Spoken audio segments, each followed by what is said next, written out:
Louisa, Mammy can't tell. China for now, I caught your moon say to my Kitwana, to my Cassia Pam. To Onyakro or appointing me President Haman. Minim Neniswadi. You are going there by yourself and other task force with media personnel. And who put them Omo problem say the camera DH, yet the BTH. You might think you are doing citizens arrest or whatever, but you are risking unnecessarily.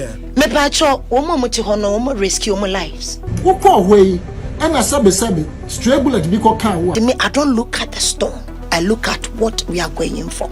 Sarah Mukoswe yetutu amna all around them. Obede ne bakwa IMCC. A teacher for they work under stress. Teacher for no sufi kronkese no makoho akochere ye mana die. You are usurping on the mandate of the sector minister. The sector minister ya away no way. Why not? The 40 excavators no way. Me pacho samren na mini lobe. Ena me frefre ni esio watching. Adieche na ka 7. Ah. We are there catch him say Adia 44 Adia Chinaka. Ehona tie ehonum na mini prosini no commander ne kokonto kwan. Only police commander go here. No no background one man. I want the IGP institute investigation into Sadiana court for they are finding out. It's easy to find. They should stop her from that thing. It's not safe for us. Alright, hi Wangana TV. Honorable Bissiw Juma odi for illegal mining as CEO of Mineral Development Fund. Nipa bibo enyo so kwan a ofa so edi ne dwuma said you see ekọ ho no money said you risk in life. Youth ni bi so e bo no kokose onye careful. Louisa, Mammy can't tell. China for now, I caught your moon say to my Kitwana, to my Cassia Pam because China for now, watch your man penny for na be na show mechi and on mujum percentage or China for no. And tis away you and himself by to my passage, ye, one sell be shown so ye, ube born by ube ye be sell be protect him. May catch because or time be bound serious. A Jumana we and a to market why more beyond that and also your bar. Ghana be a pa be a fool, yen pa de papa kuba ku say ye pa de pa and Kagana say. May catch until Louisa made a metro say, bon we bind, shall also ye mammy. Uyo ba and also kita young age unyi yesa me catch no can there that me catch obi antimi nkan ba me de meka what as what bon money pan na why you juma pa House boys ni bi e bon kokono girls ni bi kire se o ha youth no girls ya so ja boys nye sika ya girls ya na omo de ba ma omo chile na so omo kire se omo onchi China for no nya youth na omo e ma me no papa afiri mu no Mama na wakwachichi boys na ode yankofo egu omusa na omo yakrofo anase ade na umma youth ni e blessa bigwani mpa na amu no oni mami oni papa galama no se obeye ka wakwachichi omo China for na omo na ho no na e wose ya chichi omo eye panyini bi na edi omo ni ma pay bi na di omo nta onu na wose omo chichi omo China for what I say Ghana for na wo chichi omo na ode hankofo egu omo sati omo ya konfo me ya konfo na wo sa ma mu e based what Galamsey for boys na ma be ja ya dayo obede ya ja ya ke mi se papa wuja me nyande me be adwuma me sia de pam me ni me sia de pam weekends me kwa Galamsey na sa me kwa Galamsey na ba also ba be chime abla ba beto me a wo chichi boys na China for no hu omo chichi China for ja Galamsey for boys no akwachi boy bi o se he o ye hwan student nti ya ma wo Enti eba illegal mining na Galamsey ni dia IGP Christian Tete Yohonu ono so bo adwuma pa one ne mrantie chese enye easy de bia omo chinkofo we ya bra om koche ebinum ewo manso dubia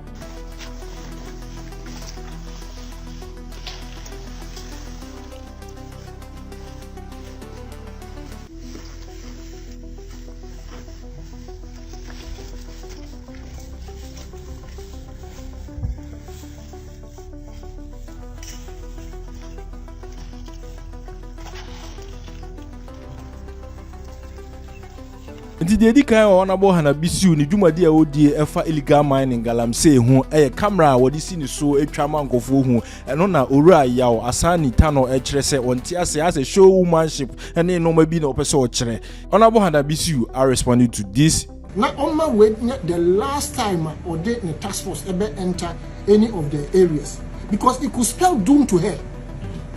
No campaign time beba why you were in power, why you were in open, and I want to know why you Now even the manner in which she does it, now me susu to say TikTok yibisa some because that could be a music showmanship. Excavator woman move no pagan and sign, something like showmanship kind of style. You are going there by yourself and other task force with media personnel. And who media for me how she organizes them. It be more than 5 and even close to about 8 media personnel from different media houses. And I want to understand how she is able to organize the group to take them into the forest. Me see bleeding is always allowed. Okay. Yenti mean demanding in fear man penny was say when you I really don't even know. In any case, more problem say the camera dear yet the BTH. Woman the meaning of media. As executive free for him for never. Legislature. We you move through him for never. Judiciary. We you move through him for never. The fourth estate of the realm, the Inky fraternity. And him for media. Thank you very much. You educate you more kasasano. And na me pese me mbisa wo mo say emra ye campaign bacho president Nana Done Dr. Bawumia. No money social media so. Woni akrono mupo mumpo ye kwa we will expose the kanka. Ye be ye so so a ebe kwa chi ena enya resource. Enya sa media fo ye adwuma ya na ama enne reporter menya ne say site bi o the dozers e ko ma start ye reclaim o land no. Ye be take isa na mani nyina amna donko bi amekoto sumre bi na menya report say ye reclaim no. Ye be ko akwohwe. Yes. We are promoting the planting of trees. Me as an individual, I feel me 100,000 trees. Afi. Yes, on my your own. On my own. 100,000. Yes, my year 70,000. The last 30,000 on my own. I love to plant trees. Who's your way? Media no man cranso. No be so agogo. 100,000 in na. Yes. Man cranso ni agogo. Next year so me sa to. Skabe now the executives operation way. Oh, me pacho say once a sena. Now man they make about the Galamsey fight. Oh, Galamsey fighting. Yeah. Me pacho ne said the media execute here, the media befa ka ako. Yeah. So what you say? And no something I'm say polluter pays principle. You pollute, you pay. You pay to who? And you be no more actual bay. We bet you EPA for your assessment in na. Okay. Your book and no way. It currently. Yeah, they are reclaiming. Why budget na mo de yes operation way. Operation no budget. Wamo MDF budget and anya it doesn't take much. Monsa come of first share of royalties. Part. Exactly, but na me choose operation we no. It doesn't take say ye koye we. We here fuel out the movie. Okay. I thought there be a kwa last in fact nam say ye adwuma na cho. Ye be wi anacho. Last time ye wi na make I say in the D. Movie anacho no. Ti ebe kono na me frɛ madam for bi se won to aduane mbre nipa 20. Okay. Ena oto emo ene chicken. Okay. Ena ye gina baby a ye ko gina ye no na. Ye chichi divi enye sequence be do nkran almost 2 years. Ade chi anopa 7 I was back on my feet. Going to a different place to go and work. Enti Omanhene Kwabena Sante ene obi edi nkomo ena Omanhene kyerese said honorable Hannah Bissiw edi ni dwuma no or risk ne life pa onye very careful because said osi ye no enye sa ana dwuma die no say ye sa call chiro mu he for no na chiro mu no as a China food. What is the position of the party in terms of China? Yeah, beside your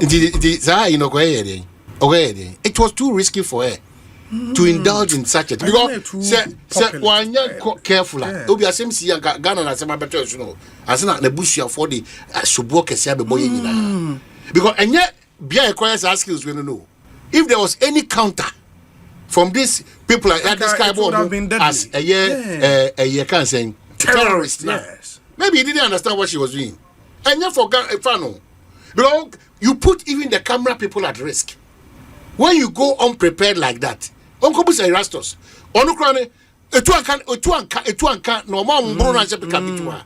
these people, what they are capable of. And I'm surprised that the intelligence people around him, security for us in intel, they couldn't give such insights and pointers. But I think it was too dangerous. So what I say, because when they're not for fun, when you that kind of, I don't think say.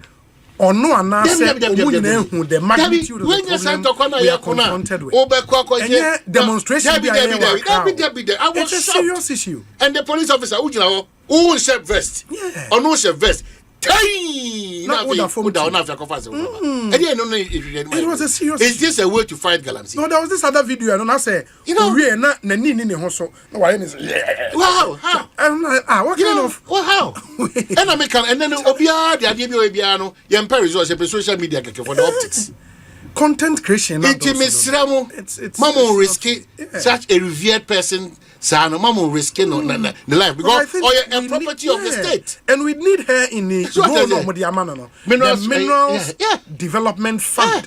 It's a critical position because the budget are control to do development projects. She should concentrate. Optics. Am I intimate results? The video in the more credit to Sika official for this. For the cameras. The actual results that no be a sector minister there are a lot of tax force or in the name of fighting illegal mining. The MPPA be now secretariat by the same has been applied. Secretariat because who I say tax force national security remember who tax force national security all over the place. So I'm happy that there's going to be coordination from one central point with proper identification. Yes. So at Intimisremo, say one Kasawa bind Dr. Louisa. I describe these people as terrorists. Yeah, it's not. Go and check who a terrorist and look at the approacher. Erasmus released another video. Gunshots by two and boys. But it's no joke. It's not easy. This Galamsey thing is serious. And even I'm worried because you see the Inspector General of Police. Our own post for site. Their preparedness is key. Yeah. Because a chief executive, Abon Hobay, Nayan Bambo Forinano, Yabusa, Yadinamdia. What does it mean? Yes. Anokwasa expose a lot of things in our quest to fight this illegality. Mister, you might think you are doing citizens arrest or whatever, but you are risking unnecessarily. Yeah. But you see, you're so macho. Energy cannot match gun bullets. Take that. Energy cannot match gun bullet. Upo away and a sabe stray bullet biko can wa. Okay, yet here biko up with the hospital to say yenyasem. Bia ye de wa kwehye se behwe so na ye adwuma no. Anke bia with the hospital and I say wo do baabi. Na adwuma na de ahye wo sa na da. No risk your life. Me pacho wo mo muti ho no wo rescue mo lives. And na Peter na no mra na wonnam ensuo so no. Na onante aben Yesu. Na mra wo yi na adwene fi sa target se wo koso ono so 19 du baabi a Yesu wo. Wo man ho ban ho so a wo hwe ensuo na ne yam hye no. He began to sink. Into me, I don't look at the storm. I look at what we are going for. Say, a risky dear. What about those who live in those communities? What about those who live in those communities? Omo sorry I ye to you up and down. And kora mukosu ye to amana all around them. Obede ne bakwa ayem hye. A teacher for they work under stress. Teacher for no sufi kron kesem no makọ akọkire ye mana de. Me pa cho me kurasini. Me village champion me kan nya agro na medi. Mananti a menhye mpaboada. Mananti a sebe menhye drosoda. Me na hu kro mitiri hu kro manum kro. Maton ye attachment ya bonten soda. Se me kona me koton ewrofu ane ya ntobia ye bebo me. Me pa cho na me ka cho so di nsuo bedu fufuo na nya agro. Me di nsuo ne nchine di fufuo da. Na sabi ekura bo me na mposo no ne aka cho se me anefa fufuo ni bom ne di na metimi ma me nua nchen. Ma satare ate ama so nchen da. Na sabi ma hye chokoto ama ya so nchen na asom ne se wuje mu ne se ren wutum rika ren wa obofom na wona nchim twetwa wofopa ekurase ni akora life be na me amete he man live only a place for na soldier for it. But I was given a chance. Okay. Onyame fa me pepa me hu fin ena ofa nipa so ma me chance ti se no man panne jo Muhammad ma to baby say ye won crofo sabi there may be presidents, there may be vice president, a journalist, seasoned journalists, doctors, nurses, engineers, teachers, what have you, pilots. Omo wa tetem Woman won crow ahoroya. We are terrorizing these children. Ni ama wajuma say ye. Now what he has said now we perfume no one near no more bread. Then you make decisions for these communities. I beg to differ. Se me dwene me ho dia kameda. Me ma me afre me amanfa. Odi afa obi so. Me see you mbisa ne se manko ahwa ne beko. Yes, I've said and I me hu so safrem se me mfa. Oh so e bokoko. Odi afa obi so amana dum so na me see yem bisa makacha me papa. Dr. Praka Sante. Wedi September obedi 90 years. Oh dey am yase. Me fa no ne na me se papa manko a hwa ne beko. Se me so me ma me wo. Me kama Woma sabi womu bleedi and I use that because I am a nwanwa say obi a onu no nya kronfo so owia na onka say or na police name na meche kronfo because he is not mandated by law to arrest. Na momutimi so kronfo no mtiem sa manfo mra na maso ni mu de say den ko police station. Obi a sabi enye wo wafa say wo sa wonya doctor. Enti sabi so ho ne se ka abo obi a Obeka se doctor na emra me so ni mu. Ana se police meche driver no. Ana mwanka sa me be free bibi citizen arrest. Enti me ka chiro mo musu ne se enye bibia kra am a citizen of Ghana. Ena me do man no. Ena de ekoso na ha me. Enti as a citizen, ma sorry. Ye de no to nchen yam ye the National Women's Organizer of the ruling party. Na no me pese me mbisa wo mu se. Emra na MPP wo so a. Na me sister Yaya Subontene Esther or say colleague. Oh yeah, teachment ya for no yeah bro for colleague alizewa. Pepa cho colleague. Na oh yeah illegal mining emro mo no mo method ne say yenye excavator ye be hye no. O man kwan kwhye ne de o kwhye ne de ma wo ye yi. E no kire say na oh yeah illegal mining. Okay. Me susuma banya so as the National Men's Organizer. Me nye illegal mining. Nemo me say me hu say me president on pay illegal mining. Or he's all for responsible green mining. Enunti no me susuma sorry as National Men's Organizer. Instead say can me kwa illegal mining no. Okay.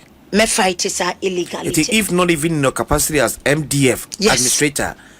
By virtue so your party executive team. You also ye the abua wa buy. Yes, because your Brian sana buy neighbor. Okay.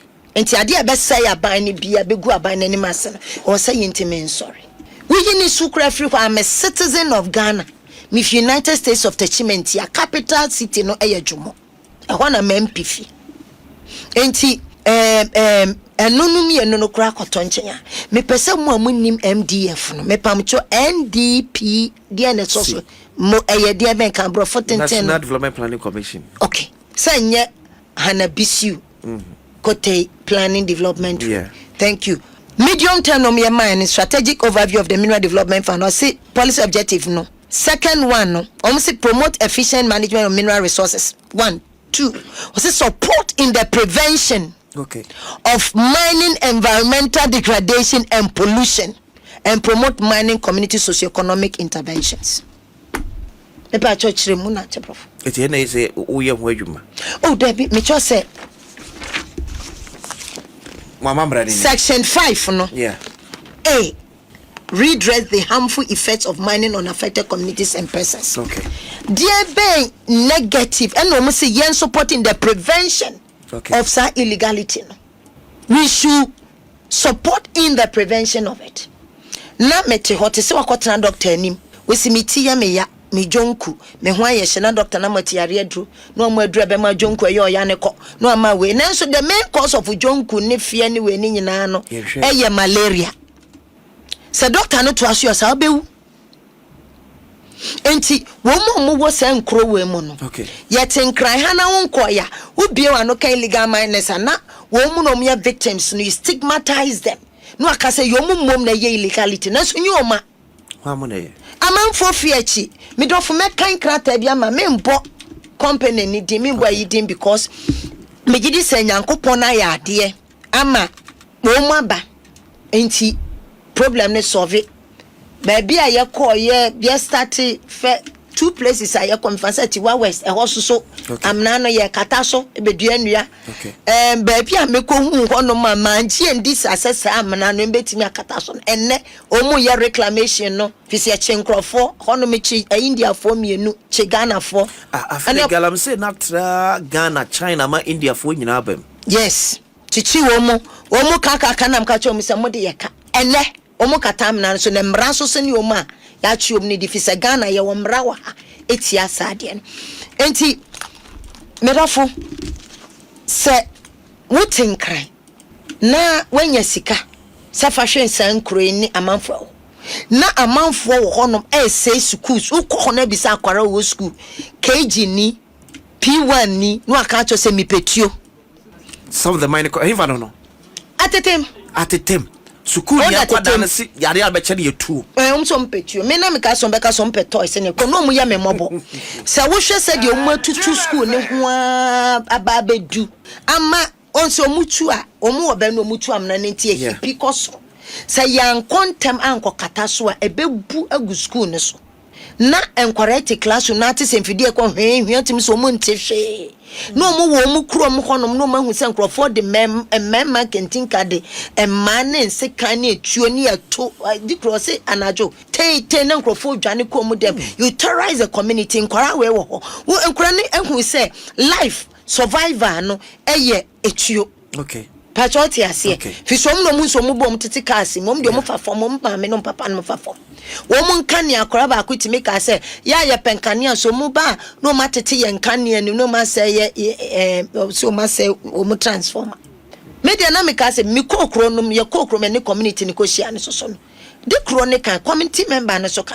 wo mu se ye nia no ye ni obi obekasa amaye ma mi abro na boss mamba wo bia se ye de ye nka Ghana no ma say yensa se enia no ne aka bi ye obi kotompo na akokan wo asem ena wo hono ma be hu se fon ba bi akrake wo ka say ye kwa okay ti anye na tia so na abu wagu eti se na medica ebisa no wonna na mayemfo di nkomo no omunim kwan ya sa nkrofo ifa so ba ekrom ana medofo na na mo de da bi senti na meka na na se wo hono ma no maba omu ba omu start anajo etuo ni eto ye ko ye sei ebi akofa China for no mu le ambush ena nyakopon ye yadom say ya before ye be pie no na ye nkrofo na achi wo okay enti ye pie ye no ni akroma achi no ne etu a ya load 4 ache so da forma won se okoteta no mana wanyana see the China for na event wa so ni mu ne mete na mete tenam to tano se menya ena nyakopon eye ne to okay enti nanansi omo betutu etuo ne sikane sana ne nkrofo adwane koshisho mu dem they put fear in them na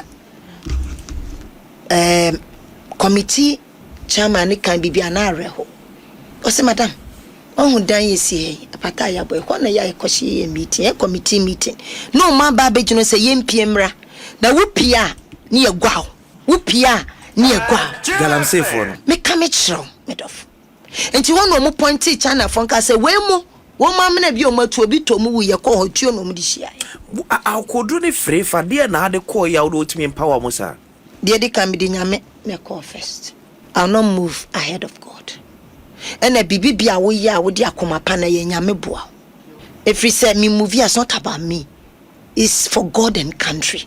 It's not about me. It's for the people who live in these communities. So man penny say menhwe na me make sure say wo mu ehu asiesie. Wo mo mobo. Ma menka letter ba konchiro.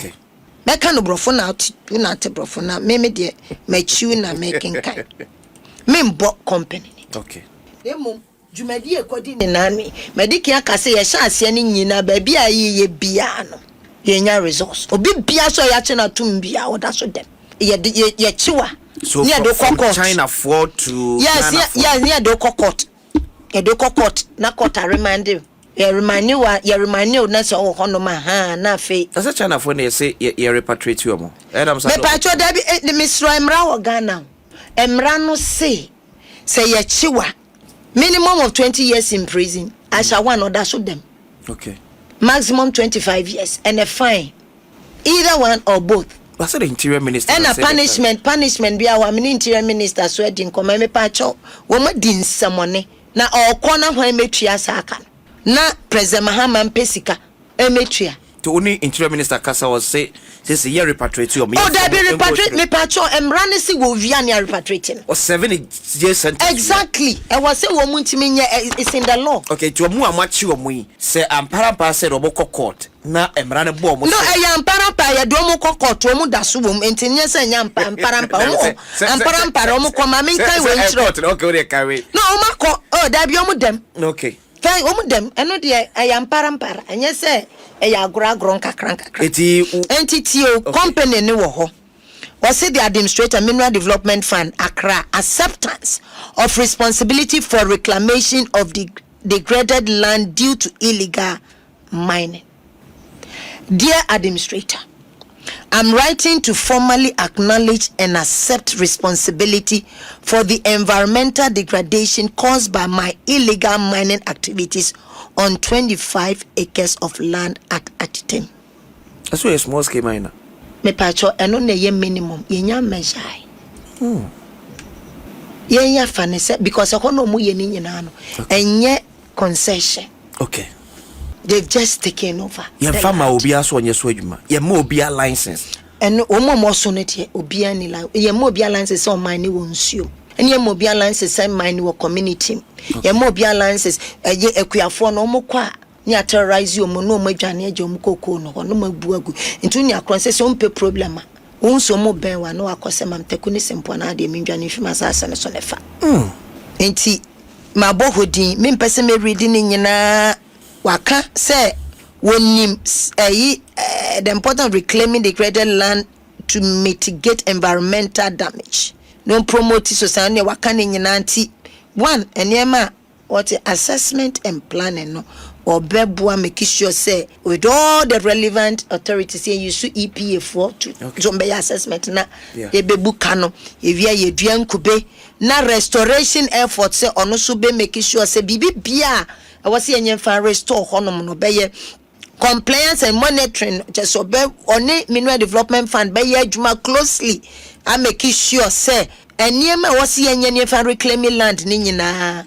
ebe koso financial responsibility or be provide resources ni nyina much nana China for na me chi wo mu no ni akro de omko ho no ni po de omko no yes sir you do omko illegal mining yes sir on natural crata way yes sir say how be a China for no conform by na be cost bia yes sir obetua yes sir ye twa ma na tua na ye China sa akwana sir me pacho mi wo fufu no mo nkwan ya obeye te se me nkwara brem na metenante odi nsuo na bedu fufu me pacho wakani nyina se tio okay was it including any penalties or cost as determined by the state or a competent court a court of competent jurisdiction and I was apologizing for the harm I was. How many years my year you was as me pacho me die me ne nyantenase ni ndi nkomo one me officers ni hia fi se me hu se nkrofo ne nam no mu na bi mpu come women organizers obi frame ne obi aba na hopese one ne mbra ne na me se no so ka choni akoso ko obecho efi se mabokoko wa obe try this ikaba me yacho so the scarecrow is mama ntro when the biggest enemy of this fight sika ukobi bribe mi amadi o mamba meni ba me boys ne de o de sika o se ne go bag emra no mu yi China for na fidi afin ram ho okay o mu de toa mu ram ho o mu sika de toa mu se me ko ho me ni o mu nyina me ni o mu make sure se ba bi excavator bi wo bia okay ne decide se betwe ni nyina akọ police station enti ye wie na engineers ye ho adwuma me ko gina school nanim wo mu si o mu ba ho sem so mu tete o mu de bagging by say wo mu ani o mu nka na nka o mu njai excavate sa machine okay enom so ka cho mu so ye madam e wo school nanim ntuti me ko hia no ko wi na de mu aya breye obviously mumba de o mu ye ne so bon so mu de kasa kase gina kwan ho kasa kase gina kwan ho wo mu de hwe hwan e betimi ayeden a bribe no enti how much they wanted to bribe there be no my guys will not even engage in the how much omunye usuru na nkomo no di two sentences so hutimechi how will you come and justify to me say you are only curious no you are interested When you ask for how much? Why will you ask for how much? Let's just say we show interest. Maybe to ascertain some pampa say. Oh, we see how much need you win here. Tino mo say, Nijina kwa homo famra. Eti Dr. Hannah Louisa Bissiw kote peso catch the Ghana for say. Sika budwa ya de so ne mrante hwe no. Enti me afom so. Me yan fan so me mrante ne de so ko me untimi fan so me. Once me yi ma hwe ni wa. Pesa won hwe ni na nya me de ma me ana glasses nka ho. Winning baby. Gotcha. It's either we rise above these things, eh? Okay. And answer we are doomed as a nation. Na sasikano. Woma sebi nyankopon me pam cho minka obi aya obi ohon ma yare bona obi nyanko de ne hu sika nyina besa ne ho yare enye yi sika ntonkwa. And people die for foolish causes. They say armed robbery ne wawu. So why won't you live for a good cause? For God and for country. And to walk anam so nim se sikati mi yes anya maninti no. Uchi nipa na ne de sikafa ho. Na we jai no. We yes ya ne de sikafa ha. Enya na nyankopon na do me pa cho let me kind man pe man kan mu nyina. Yeah. A huge sign. No, Doctor, wouldn't areas yakoko say no. O must start reclaiming land no. At their cost, a huge success. Doctor, near ma odie no ye yam hihie aka na yese. Omamu nyina transie sum asojafo ne a police fo gu kwaye brentum. Ya anti success story say. E bana say na Dr. Hannah Louisa Bissiw kote en mranche kakra bi etisimu a afei wona tututu nyina afoma hyase e kata won sa asehwe. Me pacho Gedikai medikiaka. There is no way me yinya me out of this one. Ena da me catch a man for say me ne wo sere. Makuma mu nya nyame hu me. Pachotima say. Okay. Enti so wo hwe me entimagu efra obi. Ana wo hwe obi dressing no obi hu na na di determine akuma nyame hwe atare nyame hwe ne yakoma atare. Enye de mapa me hwe me na de hwe. Enti nipa bebre na ebusa se na aden Honorable Kofi Amaboa a woye Minister of Lands and Minerals Resources owo hefa ono ani hu so obesun ye ne ade ni nyina no adwumadie be ne wo di a na Bissiw na age adwuma na ato no ho so bi sa ate sete ono na oye no eno ora asan ni ta no ebusa ye Honorable Hannah Bissiw respond ye. You see, don't do things abema ohwaye nkrofo ahi. You got results all right, but we must let you understand say you are usurping on the mandate of the sector minister. The ulemu said the beya obema na juma enye difficult. Intelligent gathering, any swoops, any arrest has been made under Owura Amakufibua. Ubekaya when he shed tears on national television. Now Obiaka, it tells you someone who has that kind of your friend said, Tima Emma nature. No one who say assassinating you any your forest and yes said say now papa be teach him the modalities in which he was going to use to fight this thing. Now and you be one want to afafa. Of course, you who the way NDC in the campaign. I watch church. But MPP force on the BB by say something. In Tianka, who was that intelligent? Relay that intelligence or information to the sector minister. And also the people involved. So the bear or mobile corner arrested a hiano or makoye. You are going there by yourself and other task force with media personnel. And who media for me how she organizes them. It be more than 5 and even close to about 8 media personnel from different media houses. And I want to understand how she is able to organize the group to take them into the forest. The NDC apparatus, and I say NDC machinery, should be able to sit down and ensure, say, this coordinated effort under which the NEMO has been, birthed, because what is happening is actually an imposition or duplicity of roles or tax. That is how I see it. And madam, as much as we believe and trust you, me paucho, Nkrofo na omo kwaye no ho a omo ma wo intel anaso omo wo various regions na omo ma wo intel. Please coordinate with them.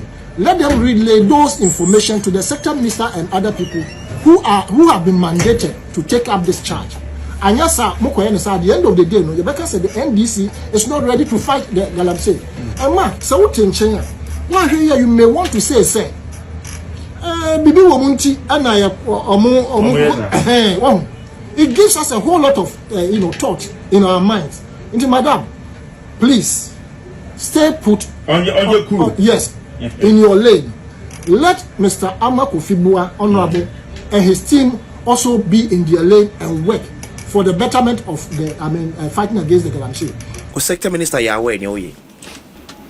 Why not?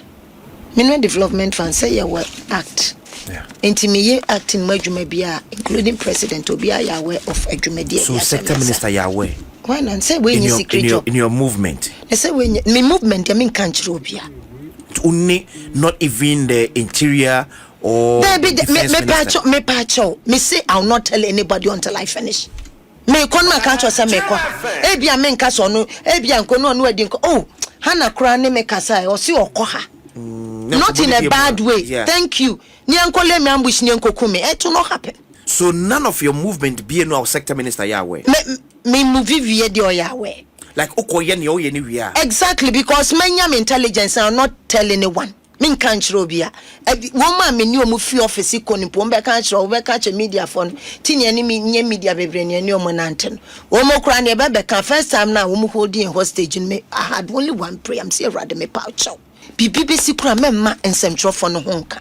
Free said they didn't know where we're going. 9 p.m. near Komo Yanda. We traveled throughout the night. By 5 a.m. near our location. Ain't he? Me meka for what? As I feel Galamsey kuna Bissiw nko utreso. Ensi me nko mitreso. Mineral Development Fund are mining communities. If you touch them, we will come. And I him for some ready krata ni viachi. Yeah. Yes. And I yan so no bribe ye.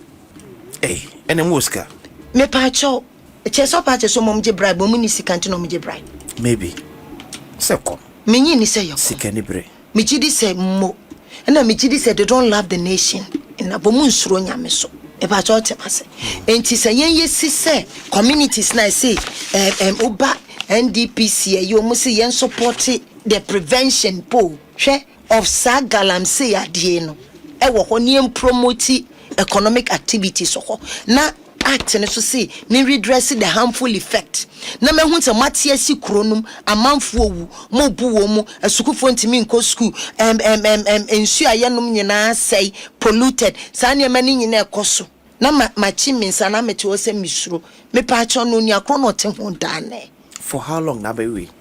As long as it requires. And na mimi nim say there's pace at which Nyankopon nadom yenya resource no very soon our mining communities will find peace and enjoy development, because me has so me tentacles in them baby bebre minim say me bimbo mudin say o ma start e paki wo excavators minim baby so automatic akra na wa start here some rare make us a different region kra minim baby a o ma start ni ashanti po ebinim the dozers e ko wo site e start akatakata amna no so no ma penua adua. It's a step in the right direction. And today ben a bema jai. There ben a bema jai. Atem di die mami njai. Ehunhuna mami njai. Threat mami njai. The other can be a min jai. Baby party for e sha say mo bunfu. Better na party omu pese ye njai mba me buafu. Ah party ya what did your man panyini kai? Something some more bonene. Yeah. And he means business. What me identify some of more or me behind these illegal miners maybe? Me pacho. Yeah, you see a lot of approaches. Okay. Later me chire we me kaima we chire we say omoba. Uchi nkrofo no omoba. Are they politically affiliated? When we young nkrofo we say we crowd chire nkra menhia no. Okay. Me menhia no. Eno mu amanya manhu omo no ati wa we say me menhia no. Okay. Ya chinkrofo no ba ye na DC ye no na wo ho. Oni na dili EPF amanye course ani bibia na msi emfa and planting of coconut encounter coconut seedlings no na wo mom fa no so bi nkan cause for the community and then nkrofo pe coconut ato nti edwa market aba coconut nti ton sika na MDF ebe call to directly to the community na aboa wo mu ya making sure so excavator bia ya be to bia de ya be fa hwe kwa comfrey na to about 40 excavators filling station na no maye oh na make one call grants be dey no say filling station in the forest. How does that work? Ghana mra ben ene kiresa ene se me konam go even this big tanks ya fele fuel wo mu na when you bed 10 ya pack ya me pa choice more than a filling station. The 40 excavators na way me pa cho samren na me ni low bed ena me frefre na esio watching ade eche na ka 7 ehona tie ehonum na me ni prosini no commander ne kokontokwa no enti wo dia 7 enyan ne dia machi akosio 40 excavators na ochi ya na wunya low bed no ade e be chi onya low bed wo ko free 40 abana be ka 7. Yes sir. 33 etimi afiri nwura mu. Yes, enti this time na me call at a time no die me the engineers call uniform and non-uniform both military and police ekoi ena me so me hye me fi se na no no mututu atio na nsan de omule ambush ti na me ka se me ne na ma me nsro hwe oyodi ma funya me enti ya kono ya ye niema wie na engineers no so mo de tracker bo ho na ma ye na ye ntimi movie a no mo so ehun se ya ye no factory na tracker nka ho enti wo mom wonimdie esi from no makeka na emesi 27 away there 7 excavators me pacho ye 8 the next number sa kwa kofa 2 account ni nyina wo police station but ya fa serial numbers ni nyina ekram. Okay. And to be intimate sashe in part police for no so promises anaju bia omo be guard so bia me tutu ho part enko oju omudi.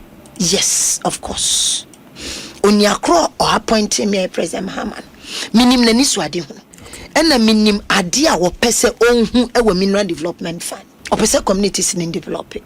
So be graduate as a medical doctor or even as a veterinary surgeon and a veterinary doctor. Now we start here chuma ya doctor ne mawa wasede ne se wo se wuntimi and diagnose preventive and a what therapeutic. Okay. Enti preventive no ne ka no prevention me na na se prevention ye better than cow. Prevention is better than cow. Mo amoko school mo se prevention is better than cure. Enti preventive for her. Until we are proactive and reactive. Okay. Proactive, ne say, we be making sure say baby and one who said there's potential danger, so you move in quickly. And where's no quite. Okay. Reactive is baby I was a one share na unsiano. O man penny say, Sa Galamsey adian. It's a no for. Galamsey imponing is on say I can't Galamsey is gather and sell illegal mining. In the eyes of MDF, illegal mining here day. Obibia we bibia a causing harm, damage to the community, mining communities and the people who live in these communities and the environment. Biano uyo illegal. Minim se wonim kachi anamebwa. Two driver's licenses. We do from person mimbisa say driver's licenses no ukra no nam say ukra driver's license two timitu okano na wa ye de ope woka kwem. Baby. With me the fan baby a dry one say kwa no amani afa dwanim na greedy traffic like obeti me yesade debi baby on traffic like no light in your crowd police ni man and so say wugina if we say licenses ne crown emra wo enti anytime you go outside the laws of silences no yen kan just obumra so sure wonye illegal driver. Yeah, thank you very much. Enti ye no enti your mining community see start approach na nkrofo bebre ni mineral development fund. Okay. Tie start executive assistant in charge of international relations and community engagement. Start community engagement together with zonal coordinators and our communities no hwe community bi ho akwa timi twabo abansa na ma yedin de obeka bia msisho maka chem so okay weni ebeye wo kan bibia mpom nchi wendi because o ma bre ene boshe o ma bre ni de kana so wo call grounds na so ba enkran na atena wakonwa so in fact so condition abeka se mundum no if we say we be who the real situation on the ground mitofo ya be sase me de krata bi chiro yeah mimbo ehodin yeah if we say me pese amanfo be hu baby kro na ani akoho was say I write in my capacity as or your hene and caretaker of or your hene menka traditional area to petition your noble outfit or church to the Administrative Mineral Development Fund to come to our aid in fighting illegal mining, which is currently on the increase at the area. Shabubo ninkro baku mienu miensa enai enum ensia enson watwe edu wachro Galamsey na yomo. Yes, te say anyway yenya bebre. Me bia me phone so a voice note wo so, videos wo so. Enti yenya sa niam we bia na afe ye research team no. So ya activate unit no. Okay. Na ya cut down wa ye research. Na ya pick yanka information. Ni yanka say device ye means of going in to help read the you call down honoma or say yembra ne meboa na sankrofo no mo ha wo mu no ma me hwe brofo a na no troye was say all efforts by the two authorities to combat the illegal mining are proved futile. Hence the need for this petition to your office to come and assist us in rooting out this illegal activity which is destroying our farmlands, which is our only means of livelihood. If you're hen payment, the quite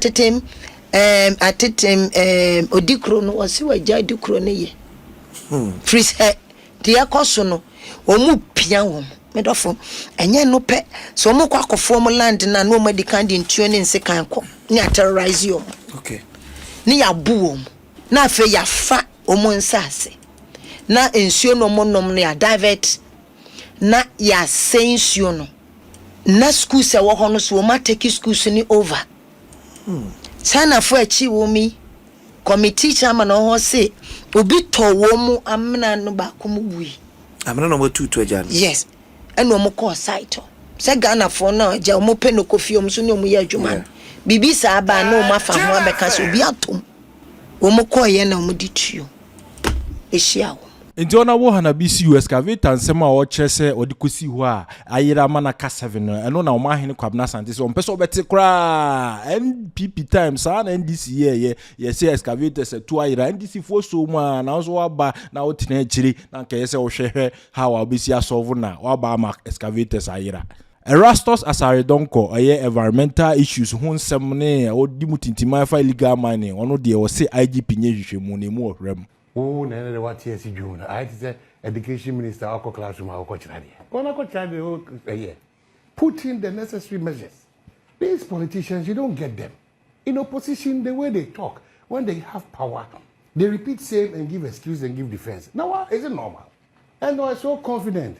Before I post from far, so for the 33, me see MPP time when these excavators were missing. I don't get it again. I'm tired. You know, when you wake up and you want Ghana to develop and you have people who always take us back with this optics, you know, that's a stone age. You want to fight an illegality that you've shouted and make noise and make votes out of it. And this is the approach. Excuse me, please. Sometimes go straight to the point. Let them know this cannot be entertained. Even the sector minister is talking about lack of coordination. Minerals guy no because I see nipa 40 nipa baby back ni na dem bepe sika kakra bepe gombo tumuti. What is this? Let's stop this because you need to tell the chief executive I don't know you know one guy say wo no bulletproof vest police for atwa won say nyina obi akuta wi na wo say na jiran na camera no say talk so na say cause na show off sir Moma describe Galamsey as a terrorist situation. Is that how you fight terrorism? Is that how, if you want to fight terrorism, is that how you fight it? When you are the cabinet, did you what you say? Because bloggers did you chase? No, you have no idea. Please, if you want to help the president to be successful, go and manage your fund. Go and manage it. Allow the sector minister and the relevant bodies, and then the same secretariat they complained about, they've also come to establish a secretariat. You can't believe politicians in this country. We are serious as people, and we are taking politicians on. For almost 35 years still counting, and you come and do this to me, and you expect me to clap for you. What is this? Are we not changing our strategy a bit? Taking us, as vulnerable as we are, always taking advantage of us, abusing us. We get people to follow this. Oh yeah, where are they? 10 years and cut off my way. I can fast for my money. Please, if we were coordinated and power to stand among we citizens, if there was coordination, we are there. Catch them say, "Adia 44, Adia Chinaka, only police commander go cause no background on money." There's no coordination. So what are you talking about? Was it if fear say a beer no body? You see, don't go there. If you do that, you are deliberately trying to do things that I don't want that. Let's be truthful to the situation. That is where we are now. 68 years, we cannot continue to be hiding under some of these things. I've told you, any politician who comes before you, who say, or no necessary or someone, please. Why? I don't know why are we here? What is this? Anti-Galamsey and then the challenges that we have. Yeah. What is he talking about? Now saying Anti-Galamsey, there's a question coming here saying training, metis irrations, or no coordinated for coordinated. Now no two gigging, bro. Look at the cost about media and what we go through. Okay, a joke. I believe proof now general is in our boat church. Yeah, the about I mean soon was a come site. A member cry a call say crop, member can think one key problem, be a compromise. So you think that you, minerals fund 14, you think you alone with what years, not years. What that they should stop her from that thing. It's not safe for us. If we don't start telling them at their faces, please. That was our normal size, Crocodile Jones, last campaign, time as and away, and the minister was and the minister say 44. We'll do us a question with the 44, and then the 44. And the end. Erastus, good morning. Good morning. Okay. Are you possible, sir, 33 excavators bet me Ayira? With number of years, I'll do a near Galamsey. I just said Nipakra, Unim Saira, no Yan Agents or so Yan Agents or Shadia, and Naira. I had to say, what the Anomations and now, Odia Quatre, Penny say, Anoman who are now in Yanni. And this a penny moon catcher say, who are no Janumana Madapi. Or catcher say, Umuya, no Mian was a mamma. It didn't know. Excavator Nadia, a match Sadaka, the Odessa would Odessa bag, Akusi. Say, Ujan Umrem, Nasu Picra, a try to move. Or the Kosha baby, Utrisin and Namonwa, Betmia who said, a Shahana says, the low bed, and what the fire, with Metrici. And I even had the Chia by excavators, Nipakra or mine or on, would you Nipakra or mine? And the Yanni Pakona by approach you. Abbas Rose excavators no man, and I would see Nipa or Wakasa Abbas or possession and illegal mining activity in any past Messidia. It's difficult class of Tracy baby excavators and all. It's a Becca excavators, Irano, and Nipakoni does all no Yan agents war, and now more no, ominim baby or and normal dance official, and the Albasha shot your wound. Woman, will you support, say, young Pebe Jokoni Shimufas will? I was name I can say, President were interested. Not so a serious set of fighting Galamsey, and Cabananki upon we. And your rocket science, name ye solution, and there be a yet dancing around it, yes, Sapa Honsa, and a solution at all. And I wish so, say. The Biame can say, Fosiphone be corrupt, they have been compromised.